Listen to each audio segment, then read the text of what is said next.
Welcome, everyone. Today is Tuesday, August 9th, 2022, and this is the regular meeting of the Governing Board of the Litchfield Elementary School District. This meeting is hereby called to order. We will open our meeting, as always, with the Pledge of Allegiance. Please stand and join me. I pledge allegiance to the flag of the United States of America and to the republic for which it stands, one nation, under God, indivisible, with liberty and justice for all. You may be seated. I now invite you to join me for a moment of silent reflection.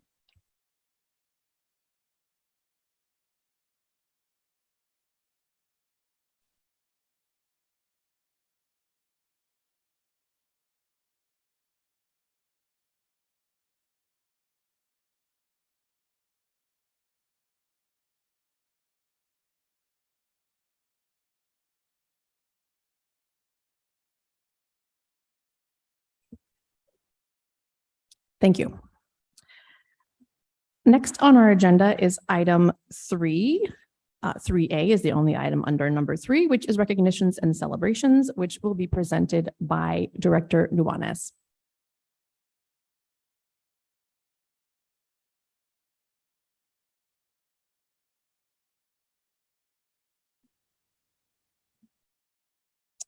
President Moran, governing board members, Superintendent Gunning. Here at Litchfield Elementary School District, we highly value the partnerships with our parent-led PTAs and PTOs. Their dedication and the passion for helping and supporting our students is to be commended, and we could not do it without them. I mean, they do so much for our school communities. Sometimes I think they don't really get the appreciation that they truly deserve. That is a lesson that was learned at Barbie B. Roby Elementary, because after 2 long years of not having a parent-led support group, PTA, we had an amazing group of parents that have stepped up to fill that void. We have a group of the PTSA, President Chris Williamson, Vice President Malcolm Johnson, Treasurer Hamilton Jones, and Secretary Kristen Johnson. They know what it takes to contribute to a strong school community and family. That's why tonight we'd like to celebrate the entire Barbara B. Roby PTSA and their treasurer, who is here with us tonight, Hamilton Jones.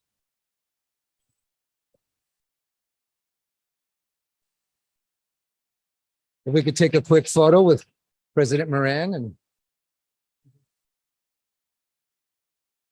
thank you. Yeah.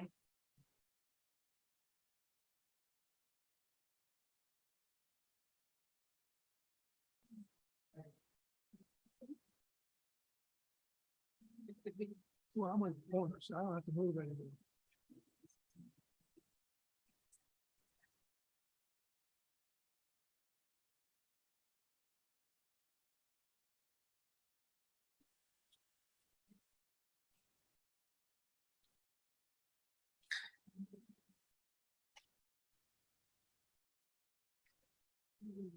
Good, very good.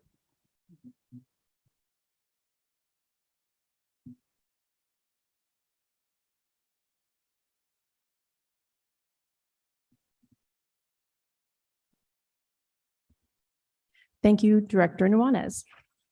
And thank you, Hamilton, for helping with Barbara B. Roby. We appreciate you. Next up on our agenda is the community opportunity for comment. I will begin by reading the disclaimer.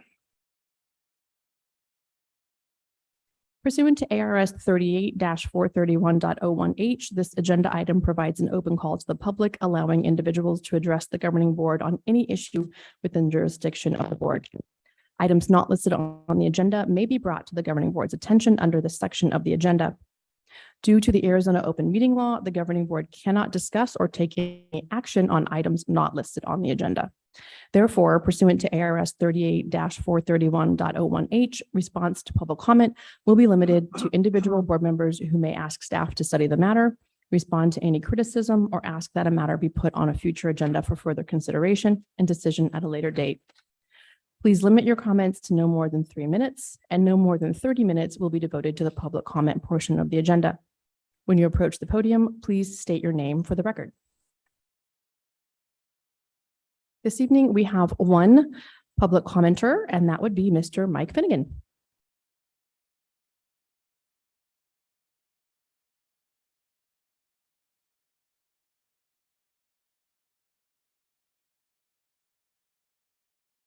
Hello, everyone. My name is Mike Finnegan. I'd like to start off, there's an item on the agenda tonight. It's revisions to the LESD plan for reopening in the coming year, 2022-23. There's a message that starts off from Jody Gunning stating LESD is one of the highest performing elementary districts in Arizona. It's a very nice sounding statement, but again, specifically, exactly where is LESD school district among the 295 school districts in Arizona? Is it top 50, top 100, top 200 out of 295 total districts? And in what year? Statements need to be accurate, timely, and relevant. I know it's hard to stop comparing yourself to the state because it makes you look and feel good, but this false pacification may be destroying urgency. Talk is currently being generated in the community. The teachers are being instructed to tell parents we no longer use conscious discipline in the classrooms by calling it something else. This talk may be true because the district at its second day new teacher induction on July 28th, 29th introduced optimizing the brain for brilliance, also known as CD, and mental health and skill building, also known as SEL. Teachers are supposed to change the vocabulary and names of programs so parents won't know you're still using them. Seems as though this may be possibly happening. I'm confused because when the transformational equity work document came out, it caused a tremendous amount of negative publicity for this district. And as a result, we saw Mrs. Duplain later introduce reworded, more acceptable statement of the same previous 4 goals that exist today as policy. And CRT was never mentioned again. Going forward, it has been replaced by diversity, equity, and inclusion, aka DEI. Again, acronyms in this district like SPED or special education, that's easy to decipher. Although familiar to staff, leave a lot of parents and community members scratching their heads when following your discussions. Can you help me and the district parents to understand for tonight's document revision and approval, the new changes from social emotional learning to mental health? Is it a name change or a new program? Is a new curriculum of mental health being introduced?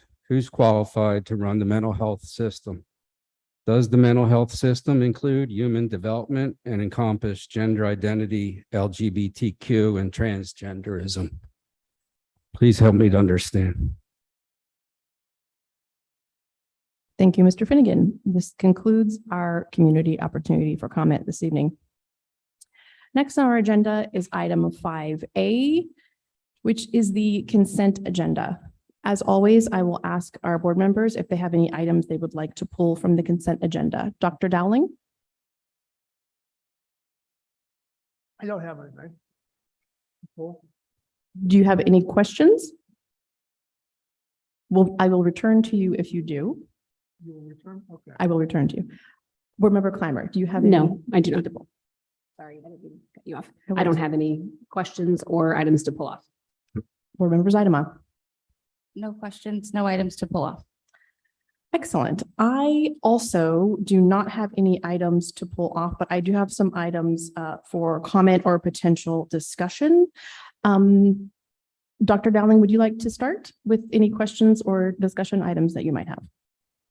Yes, I have a good discussion item. I would, on item 6K and 6M, we have, on item 6K, we have a new assistant superintendent that we're being asked to approve tonight. I would like to, I'd like to see her introduce herself and say hey to everybody. And as well as our new Director of Safety for the item 6M classified. Okay, great. What I would like to do, which would again fall under the discussion of these items, so it would be on the agenda, is I would like to give Superintendent Gunning the opportunity to help everyone be on the same page with how both of those, but primarily the deputy superintendent search came about, how the interview process went, and then give a little bit of information on the qualifications. And then I think introductions would potentially be appropriate. Does that sound okay with the board? Yes. Excellent. Okay, Superintendent Gunn. Thank you, Madam President, members of the governing board. Last year, we started the search for actually a deputy superintendent. We started off and brought the need, and of course, the board also saw the need that we had ran so lean during the time of COVID. It really was prevalent, the additional staff needed to help support our schools. So the deputy superintendent would be the person that will step in to support all of our campuses. All of our principals will report directly to the deputy, along with two of our executive directors. We ran an initial round of interviews in April. We had over 20 candidates at that time and had narrowed it down to 5 to interview, but we did not find a candidate.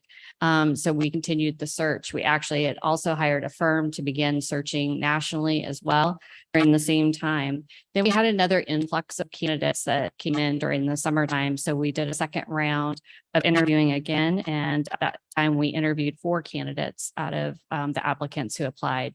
From there, we narrowed it down to 1 candidate. We found one person who you see here tonight that we felt was really strong. And so we had asked her to come back and interview with our directors and our principals. So you can imagine being at a table. It was the largest table I think I've ever seen for an interview panel, but she was willing and she stepped right in. Outcome was the same. And then we brought her back for a final interview with our parent organizations to just get their feedback and get their input. And again, walked away with a very successful evening, and same true recommendation that we bring to you this evening.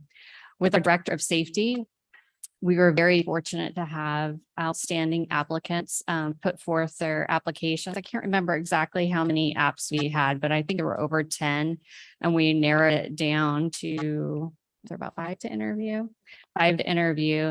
And from there, we had 2, outstanding candidates. The candidate that we bring to you tonight is somebody who has incredible background and experience in law enforcement, as well as also military, as well as spent some time in schools. So this will be a very comfortable setting, and we're super excited to have him join our team, as well as having that's Sergio, and having Dr. Doozy also join the team with over 18 years of leadership experience. Excellent. I don't know how it would work. Do you want to introduce, have them vote or what you would recommend? Sergio, do you want to come to the podium so you can say hi? So this is Sergio, pending board approval, our new director of school safety. As Jody said, he's got a plethora of experience in law enforcement, and a lot of that experience has been focused on training. And so I'm really hoping he can really hit the ground running with us as we continue to push forward and continue to truly develop those safety procedures and rolling them out for all of our campuses with our site administration. So I'd love if Sergio would just say hi and introduce himself, because I'm very excited to have him on the team. Hey, good evening, everybody here as well, and the board. And also the superintendent, the directors, everybody. I want to say, hey, thank you for having me. I'm looking forward to the opportunity to work with Litchfield Elementary School District and put my over 30 years of law enforcement work. And 6 years with the U.S. Army, where I did all kinds of things as a military police officer, and part of that was going off of physical security and top facilities. I have a great experience doing that. Then law enforcement, a plethora of experience through law enforcement. We talked about my experience in the schools. Lieutenant in charge of the school resource officer program in the city of Pomona. The Pomona Unified School District is probably one of the largest school districts in California. So we have to do that and work with the district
So I just want to let everyone know that the 400, 300, even the $100 range is an exception and not the rule. And then we do have for the one place or just might have comments about that. Families are to make sure that it's when you